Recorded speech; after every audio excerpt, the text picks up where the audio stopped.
Hello Yu-Gi-Oh players and welcome to Yu-Gi-Oh! In Business Casual. I'm your host, the RJB0. So today I am going to continue my discussion on Chain Beat.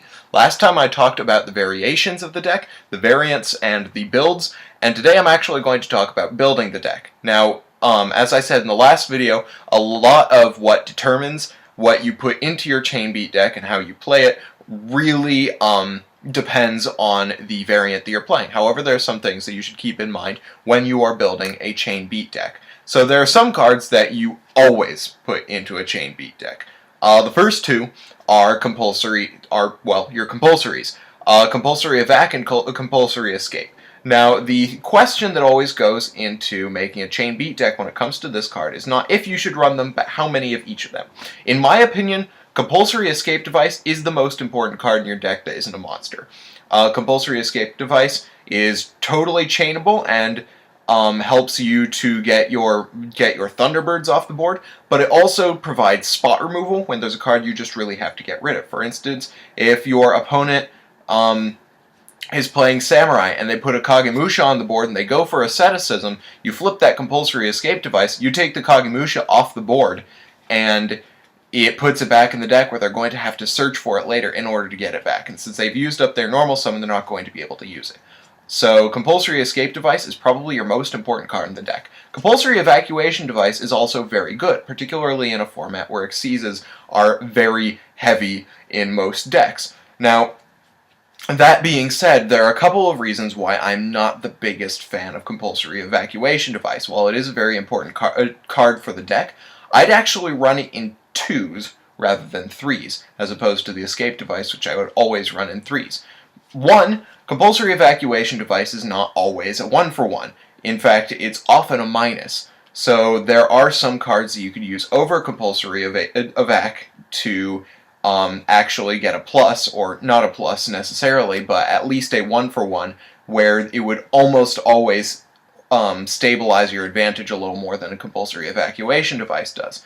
And advantage is really important to this deck. In other decks, they can push past little minuses. This deck, whittling away at your opponent, is the central part of the deck. So I think that going at minus is a little less acceptable for this deck. However, Compulsory Evacuation Device is still a very good card, and you should run it. The other reason why I don't like Compulsory Evacuation Device is oftentimes when, by the time it becomes relevant, it's already been destroyed, this format.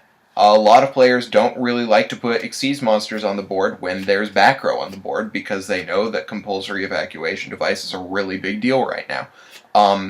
So, in my personal opinion, I would run it in 2s and the Compulsory Escape Device in 3s. The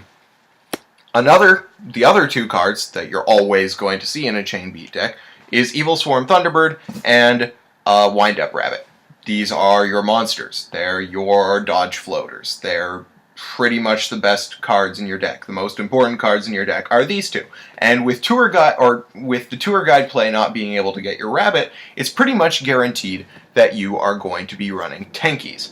Now, Tenki speeds up your deck quite a bit, and so does Pot of Duality, so you don't need to be running 3, but if you're running this deck, sometimes you're going to want to be able to get something with Tenki other than the rabbit. It's just the way these things work. You are going to be running your rabbits and your Thunderbirds in 3, almost always. I forgot to mention that. But Tenkies, you can run in 2. You can't get away with running only one of it this format, I think, especially with Zenmighty being gone, just because it's so important to get rabbit to your hand. But once again, like I said, you are sometimes going to want to have other things to search out with your Tenkies than rabbit. One idea is the most splashable monster in the game right now, Bear. You can add your Bear to your hand with Tenki and do some spot removal, and that's excellent. My only issue with Bear, even though it's a great card and it works for the deck, is that it has 0 compatibility with Compulse Escape Device, which, like I said, is your most important non-monster card. So if it doesn't work with Compulse Escape Device, generally I try not to use it. But Bear is a perfectly valid choice. The reason why there are some decks that can use cards that go counter to their flow, like Gadgets using Ryo, is oftentimes the cards that they use are highly anti-meta, and they can survive on their own, and they serve a purpose by sitting on the field. And My issue with Bear is that it doesn't serve a purpose by sitting on the field. Yes, it can attack, deal damage, and get another tanky from your deck, and that's great. But when one of your the most important cards in your deck is disrupted by a card, and that card does not have a purpose while it's on the field, it gets its spot removal done, and then it's done. I personally don't feel like it's worth it, but that's up to you, your choice. There are, of course, other choices for targets for Tanky. There is Winged Rhinos, which I talked about in the first video. Winged Rhinos is a perfectly valid choice. Since I run Black Garden, and for a couple of other reasons having to do with having to normal summon the darn thing, I'm not a big fan of Winged Rhinos. I think that having to use up your normal summon every turn that you use it gets a little bit not good. Particularly if you draw into multiples. Like with Thunderbird, you can at least use the multiples if you like. You know, you can dodge one of them per turn or whatever. You can overlay them into Ophion. But with Winged Rhinos, drawing them into multiples is absolutely dead. Because you have to use up your normal summon in order to use it. It's a good card, don't get me wrong. But I think that it is less compatible with the deck than a lot of people think. However, one of my other new favorites has a lot to do with Winged Rhinos, and is actually a very similar card in terms of stats, etc. It's Reborn Tengu. I think Reborn Tengu works excellently for the deck. A, because it doesn't use up the normal summon for its floater ability, and B, well, that's pretty much the only reason. The main argument against using Tengu in any deck is the possibility of drawing both of them. And while I think this is a very relevant problem, the fact that Compulsory Escape Device exists mitigates that problem quite a bit in the Chain Beat deck. Because if you draw into those two Tengus, you can just Compulse Escape one of them into your deck, you have the other Tengu in your hand. Now, speaking of Beast Warrior monsters that you can search out of your deck, I think that one really good card to put into the deck is Horn of the Phantom Beast. Now, it seems a little counterintuitive since your main strategy is dodging monsters off the field and you'll always lose your your Horn of the Phantom Beast whenever you do that. However, if you use Horn of the Phantom Beast during the damage step, destroy a monster, send it to the graveyard, you're going to draw a card that's going to replace itself. The fact that you are dodging a monster off the board and you're going to lose it afterward becomes a lot less relevant once you realize that the thing replaces itself. So it's a great choice. You can use it during the damage step, which your opponent won't expect. This deck doesn't really do damage step tricks that well. So it's something that's going to be unexpected. It's something that's very good. It turns your rabbit into a 2200. Under Tanky, it's 2300. Under something like, I don't know, Seal of Orichalcos, it becomes 2700. Or with Tanky, it's 2800. With Black Garden on the field, it's pretty much invincible. So I think that Horn of the Phantom Beast is definitely something that should be run in a lot of builds, particularly any that use the kind of floater Beast Warrior style. And speaking of things that replace themselves in your hand, and speaking of, well, floater beat, there are also classic floaters that you can use in the deck. Now, classic floaters, I don't know if very many of you guys have watched my video about floaters. Classic floaters, if you don't know, are floaters, or in my definition, are floaters that are just monsters that when you summon them, add a card from your deck to your hand at no cost. That's what I call a classic floater. It's basically the basic definition of a floater. It's all the old floaters did that. That's pretty much the basic floater. And there are a couple of floaters that work for Chain Beat. Now, for the sake of compatibility with Compulse Escape Device, you're going to want a floater that can search itself. Why? Well, because once you search for itself, you might want to spin it back into the deck with Compulse Escape Device, so you'll continue to get pluses off of that floater. It's a very good thing. So in my opinion, there are really just two floaters that are really good for Chain Beat, although I'm sure there are probably some others that I haven't thought of so far.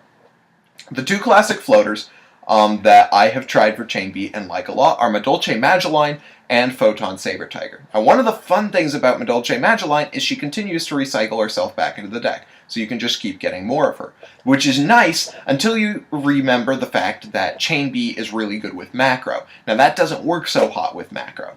That strategy actually doesn't even go off with macro. So I actually think that Photon Saber Tiger, in my personal opinion, is the better classic floater to use in the deck. Why? Well, because A, it doesn't...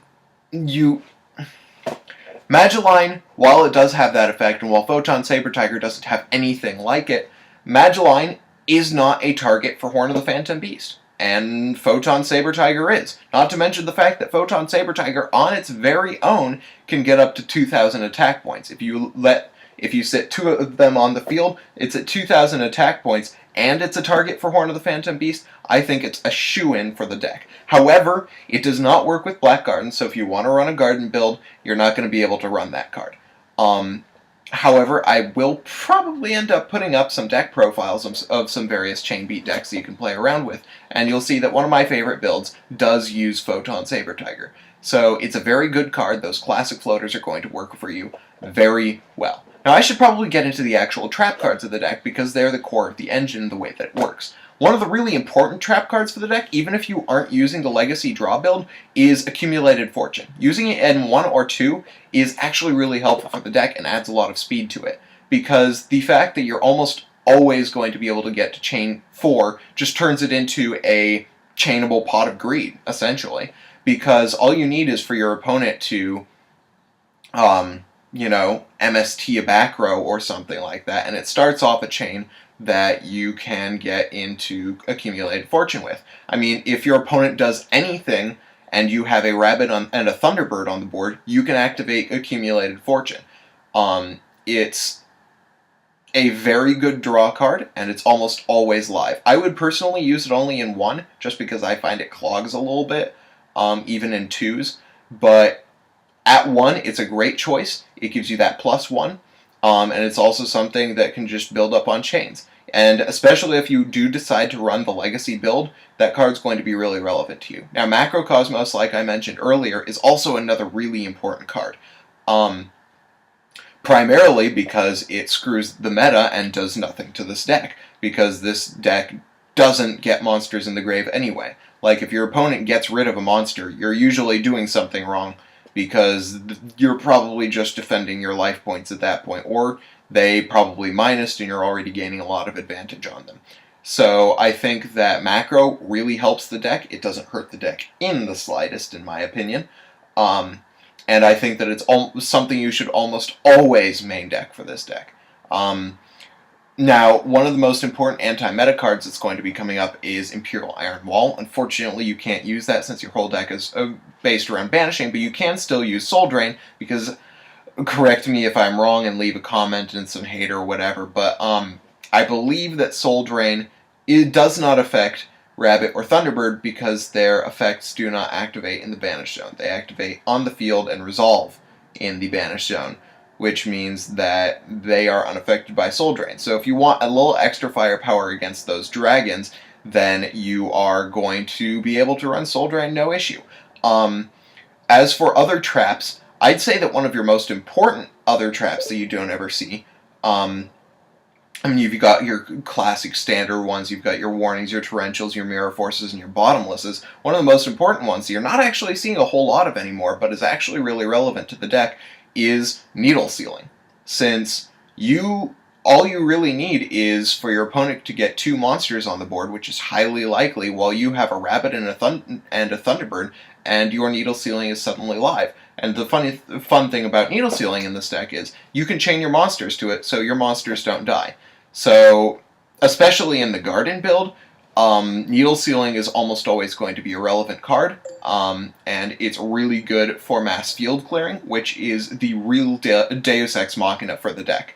You do a lot of 1-for-1s, but it's really going to shine once you clear the field, and I think that Needle Sealing really helps that along. If you guys have any more suggestions for cards to run in the deck, absolutely leave it in the comments. Otherwise, hit that thumbs up button if you liked, and subscribe for more Yu-Gi-Oh! Madness. Once again, if you have any reason for disliking this video, let me know what it is so I can change it in the future. And I gotta start my computer again so that I can jet. I'll see you guys later.